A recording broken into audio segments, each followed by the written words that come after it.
Just had a problem with the ipace EV charging flap not opening when pressing it. All I did, I got myself a plastic instrument because this cover actually slides, and just got behind it just with a plastic fork just so I could prise it forwards, and then that allows you to slide the cover towards the fork and take it off. So the cover just slides off across that way to take it off, and then you'll see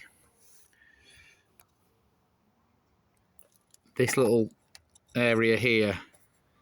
It's like a star shape, and all I did was get a large flat end screwdriver to wedge it in and then turn it so it unlocks it. Just see if I can get it. That's it. And then that comes apart. I refitted it back on, and then that now is working.